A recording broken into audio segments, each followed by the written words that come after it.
Hello and welcome to another edition of The Front Page. My name is Andrew McKeever, the managing editor of the Manchester Journal. It's my pleasure to be your host today, and today it's my extreme pleasure to have with us here in the studios of GNAT TV a good friend and colleague, Anne Galloway of VTDIGGER.org. I'm sure many of you are already familiar with their website. It's an innovative, groundbreaking news gathering organization that we're very fortunate to have with us here in Vermont. Anne is the founder of VTDIGGER. She worked as a reporter and editor for more than 20 years across a variety of publications, last 10 of which were with the Rutland Herald and the Barrie Times Argus. And she started VTDIGGER in 2009. Anne, great to have you here. Thank you for having me. Thank you for making the time to be with us. This is an interesting time, I think, in the whole news business, and I want to talk to you a little bit about, where we're going in journalism. It's kind of fun to, as journalists, to talk about ourselves once in a while.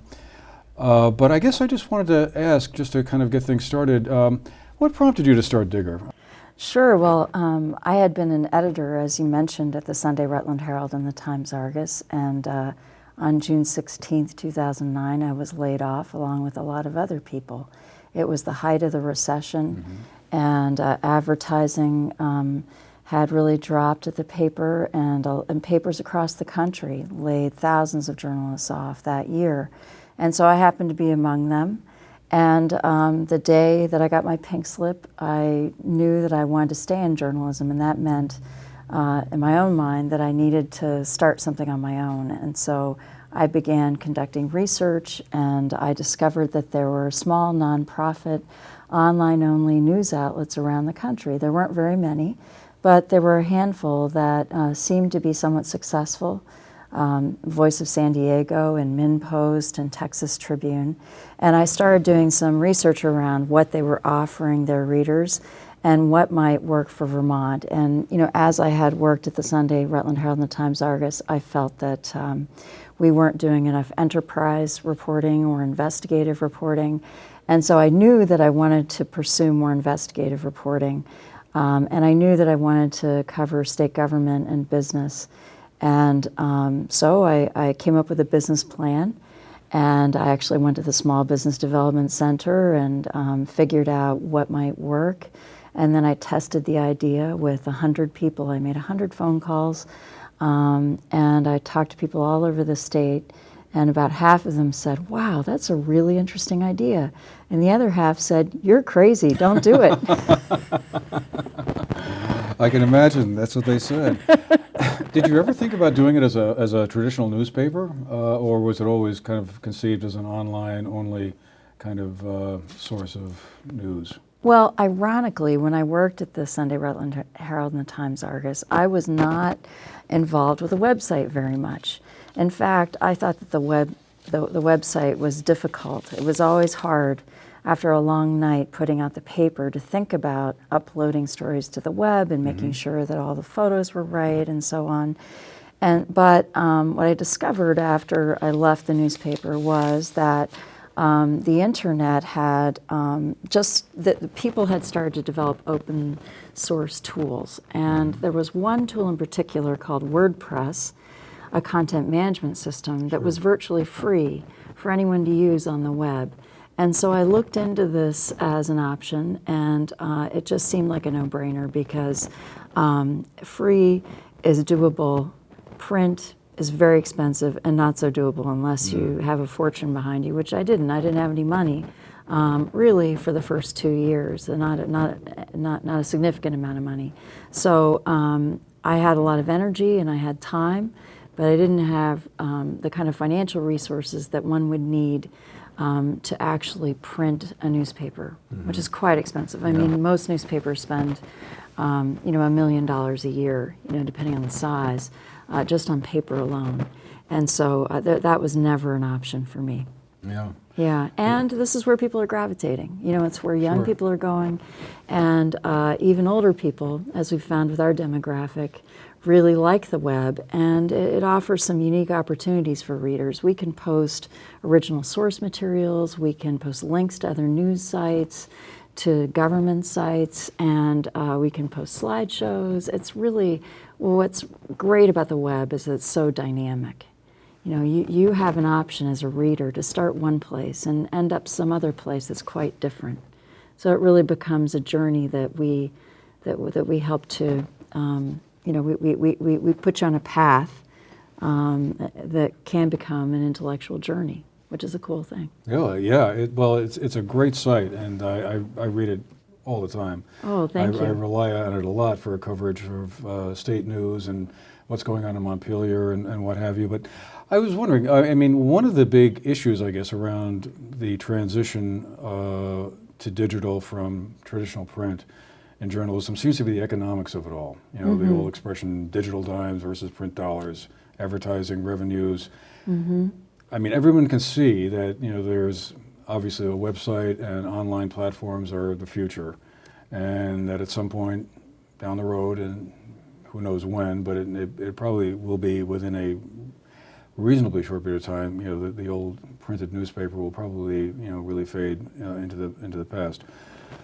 But and meanwhile, the advertising revenue doesn't seem to be quite aligning. At least that's my understanding. Is that? That's right. It's really difficult. I think that newspapers around the country have really struggled with this issue, and it boils down to this. Google and Facebook own 90% of the media market online. And you're right, it's digital dimes. They have set the advertising rate for everyone. And so our challenge, as is the challenge for everyone who's in digital media, is to help readers and advertisers understand that if they want local news to survive, they have to support it at a higher level. And so we charge a good deal more than Google and Facebook do for underwriting on our site. And that's because we have a niche audience that consists of about 130,000 unique readers a month, and many of whom are really involved in state politics and in businesses around the state. It's kind of a unique VIP audience, and it's broadened over time, but we've always had this base audience of people who really care about what's happening at the State House and what's happening with the business community in Vermont. And so we feel we're in a unique position to sell underwriting at a higher level because of that. But it really is a challenge, and that's one of the reasons why we went with the nonprofit model, because there are no profits in journalism now. And it's so why not, right? Yeah, bow to the obvious. But also, I think it's really important for news consumers to have faith in the way we conduct our business. And so part of what I'm excited about with the nonprofit model is that I have an annual report. I can show people exactly how we spend our money and where our money comes from. I can list every person who gives money to us. I can list all the underwriters and the foundations who've helped to support VTDIGGER. And the importance of that is that, people should know we don't have a football player in our corner. We don't have someone who owns the site, who is, providing us with our budget. We have a very diversified source. We have very diversified sources of income for VTDIGGER, and that's one of our strengths. We have the support of about 1,400 individual donors. And that's fabulous, because it means that ordinary Vermonters have bought into the idea of what we're doing, and they think it's important for democracy in Vermont. And so it's a cool thing. It's a lot of work to raise money this way, but it's good work, and I think that eventually, we'll become sustainable for the long haul. I mean, we're building toward that, and we now have 10 people on staff, and who knew, back in 2009 when it was just me and the laptop and a few volunteers who believed in what we were doing, that we would come this far. And that's really to the credit of the team at VTDIGGER and our board with the Vermont Journalism Trust, and our readers. People really care about what we do. And that's important, because it's a reciprocal relationship. We care about the readers, and you guys care about us. And it's so, as long as we stick to our mission, I think that relationship will continue to build. One of the other concerns I frequently heard mentioned to me by folks I talk to is the future of investigative journalism, for lack of a better term. You know, the Watergate type thing where a newspaper could afford to detach a reporter or two and follow a story that might not lead to a story for weeks or months. But is that a concern, do you think, across the industry, that, you know, investigative journalism that really kind of looks at, you know, the underlying causes of things is in jeopardy in the digital era? I think it is a grave concern because what you're seeing across the country is you know, more cases of corruption, basically, as a result of less investigative reporting.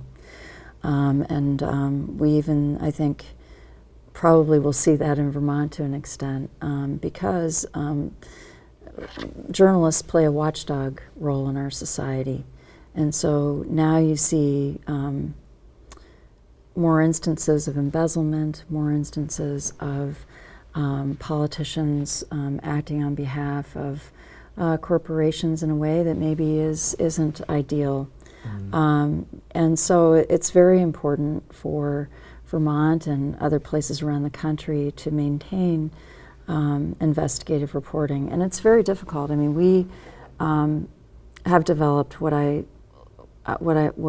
I've learned to call a document state of mind. And this comes from investigative reporters and editors, a group that I belong to. And I just took a couple of my reporters down to the conference in Philadelphia, and we spent 3 days there, and we had a wonderful time. And we were listening to great reporters from all over the country talk about the stories that they're working on. Seymour Hirsch was there, and James Steele, and so on. And it's inspiring, and I've been trying to train our reporters for a long time to think about finding documents first and then interviewing sources. And we do this all the time at the State House. We collect spreadsheets, we collect statements from people who give testimony. We collect a lot of documents, and we do this in the off season too, outside the legislative session, because you know, documents don't lie. Sometimes people do, but documents don't lie. And so we collect memos, we create timelines sometimes for more complicated stories.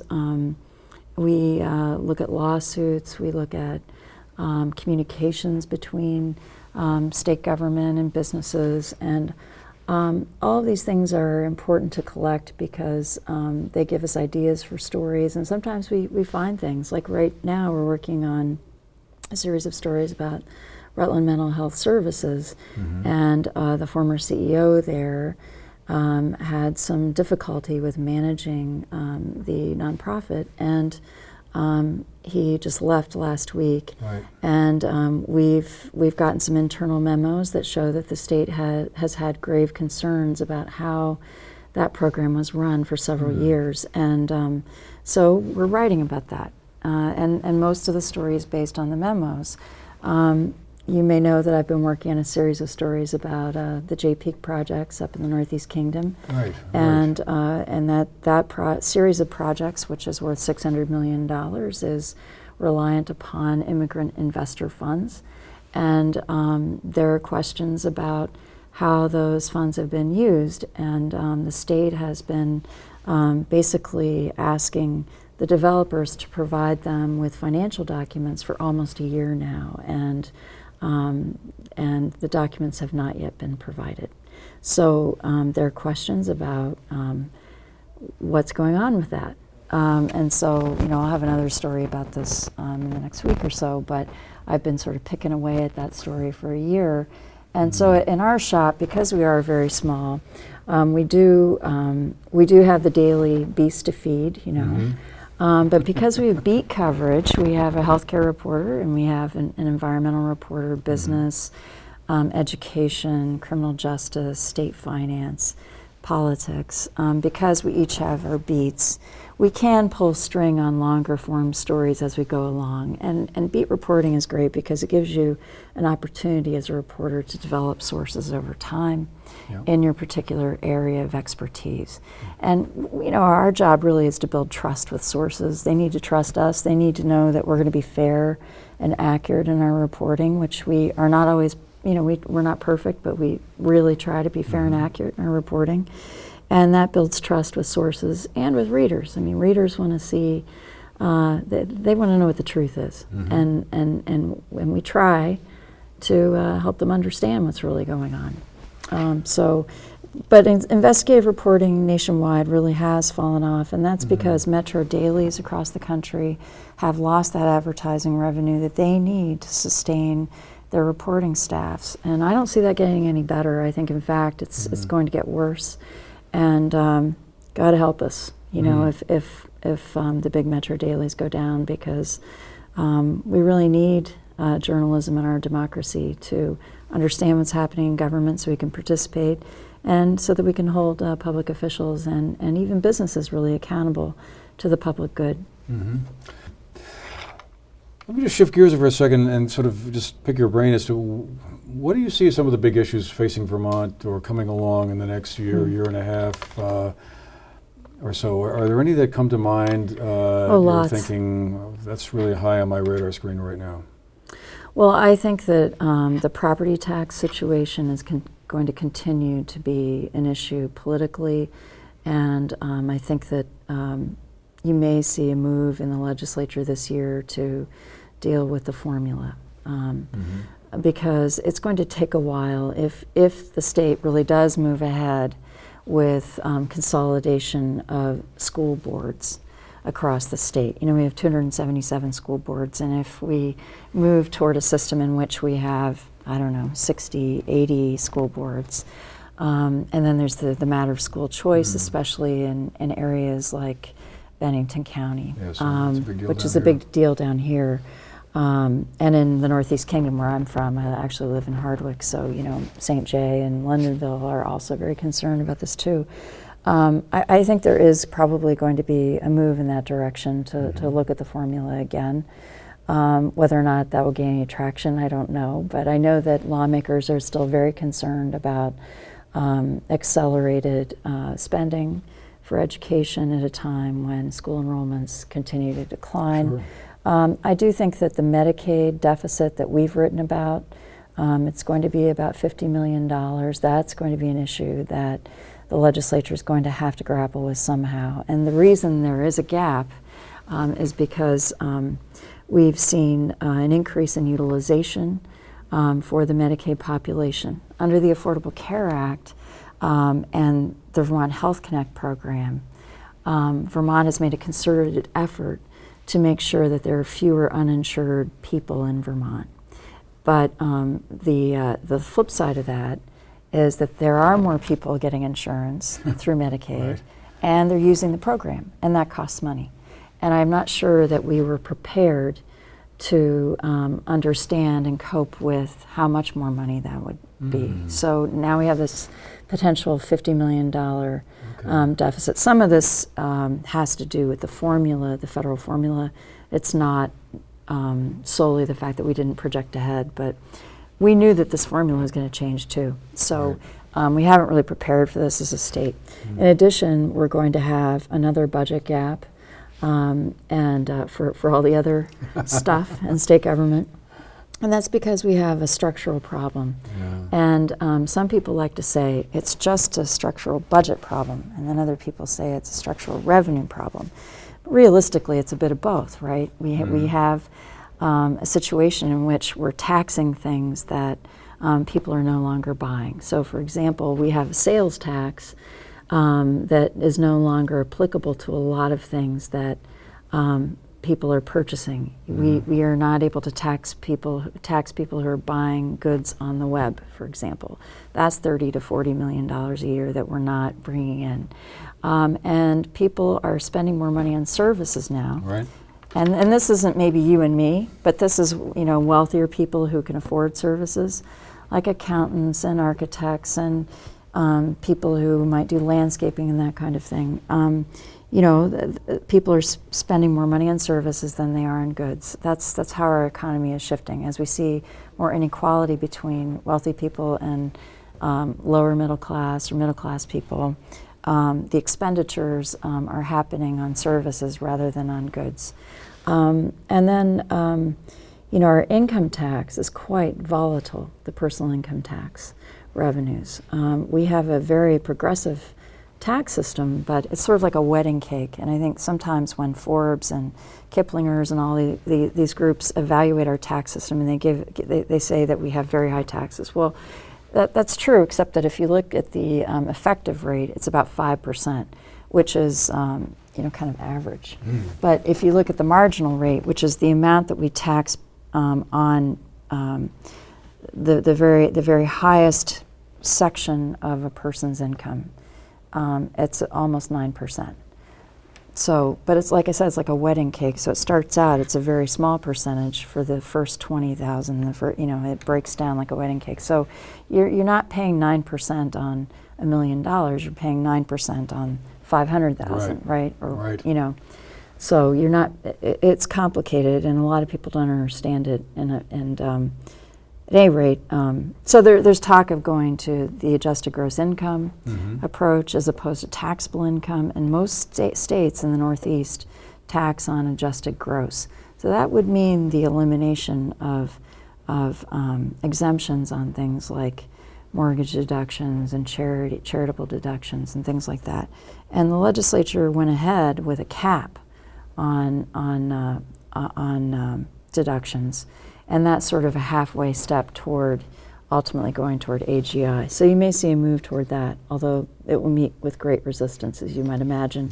On the budget side, you've got personnel costs that have increased over time because, when Jim Douglas left office and Jeb Spalding became Secretary of Administration under Shumlin, you saw a real concerted effort to put a freeze on new positions in state government. And we were a little bit under 8,000 at that point, 8,000 positions. And so we've crept back up to close to 8,400. And so when the Shumlin administration decided this year that they were going to eliminate 300 positions, most of which were vacancies, they had a retirement program, and then they had existing vacancies that they didn't fill. We got back down to, we're going to get back down to around 8,000 again. And it just doesn't seem that we can sustain more than about that. And you got to wonder, we're a really small state. We got 626,000 people. I like to say we're a neighborhood in Brooklyn, or we're a Midwestern city, right? Yeah. And we're trying, and yet we're trying to provide all these state functions that are quite expensive. And so we may end up having to eliminate some departments. Maybe the Department of Liquor Control will go out the window. Maybe it could be absorbed by somebody else. I don't think they like that very much, of course, but dang it. Metric, I guess. Yeah.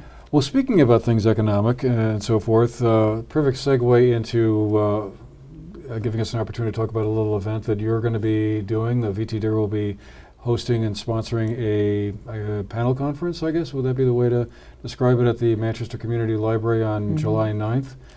Tell us a little bit about that and what will be going on. You will have a group of experts to talk about economic development in Bennington County or something like that? Yes, well, we're gathering together a group of local experts or local business people who are going to be talking about the future of Bennington's economy. And we haven't talked to the panelists yet in detail about this, so if they're watching, I hope this doesn't come as a great shock.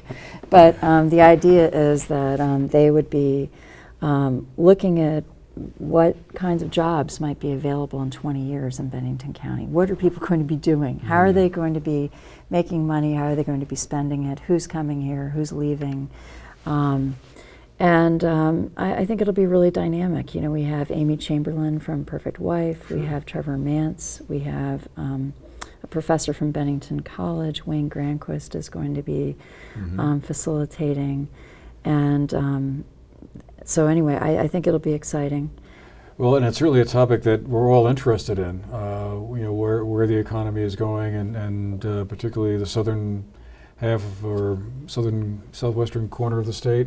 Kind of what is the economy going to look like 20 or so years from now? I'm sure is a topic of enormous interest, particularly the folks who want to be around here in 20 years.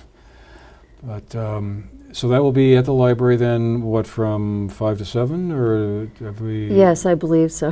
I believe it's from 5 to 7.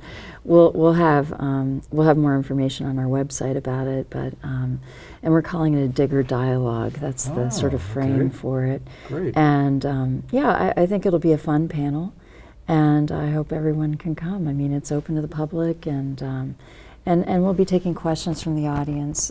We really want this to be something that's useful for people here. This is not about VTDIGGER. This is about, kind of working with local panels to talk about issues here in Bennington County. And I want to learn more about what's happening here because I think so often the southern part of Vermont is kind of forgotten in central Vermont. And that's one of the reasons why I was so keen to work with you, Andrew, and with the Bennington Banner. We republished some stories from the Banner and from the Journal on VTDIGGER, and then you guys run some of our content, and it's a wonderful relationship. It's a really great partnership, and I want people in the northern part of the state to feel connected to what's happening down here because it's important. It's interesting. You would think in a small state like Vermont that wouldn't be a problem at all, where it seems like the term 6 degrees of separation was invented to describe everyone, but it really does seem like, I remember when I first came to Vermont almost 30 or so years ago that there was this whole Vermont ends at Route 4 kind of thing. Yeah. And I thought, that doesn't make any sense, but it does seem in the last few years that's become more of a talking point, I guess you could say, around here. When you look at the numbers between economic performance down here versus Chittenden County, which I know has a whole different dynamic going on, and that's right. A major university and an airport and all the rest of it. But it is, it's interesting. Well, I mean, it's not so different from what's happening all over the country. Rural places are seeing, people are leaving, young people are leaving rural places, and that's happening in Vermont. Also, and we actually did a data project around this. It was associated with an education analysis that we produced, and we looked at migration patterns in the state. And really every rural county in the state has lost young people, with the exception of, even Chittenden County doesn't have such a great track record that way. So, and if you look at the economies of the counties, you see that Chittenden County has the highest median wage, and the rest of the state is falling behind, on wages, and it's complicated. But I think that people want to go where the jobs are. We don't have the same level of manufacturing that we used to around the state. There used to be manufacturing plants in places like Springfield and St. Johnsbury and Rutland and Bennington, and a lot of them have disappeared. The jobs have gone overseas, or robots have taken over. Jobs have gone to North Carolina and Mexico, and then you have the internet, which is a great disruptor, and that's affected retail in a major way. And so one wonders, what does the future hold? I mean, part of the reason why I want to ask this question is that it's not just a question for Bennington County, it's a question for the whole country, really for the world. Yeah. What are people going to do? How are we going to make a living? And how are we going to interact? And so I hope it'll be thoughtful and fun, and because we'll just think about it. We'll put our thinking caps on. We'll get the crystal ball out, and we'll start imagining what it could be, and maybe we'll come up with some good ideas. I mean, one can only hope. Well, indeed, and it certainly sounds like a great event, and one which I'm sure our readers or viewers will want to put on their calendars, July 9th over at the Manchester Community Library. Well, Anne, it's been great having you on the show. Thank you so much for making the time to be with us. Always a pleasure to talk with you about what's going on around the state and everything, and great to have you here. It's my pleasure, Andrew. Thank you. Great. And thank you all for watching today as well. This has been The Front Page on GNAT TV. I'm Andrew McKeever, the managing editor of the Manchester Journal. Been a pleasure being with you today. We'll see you the next time.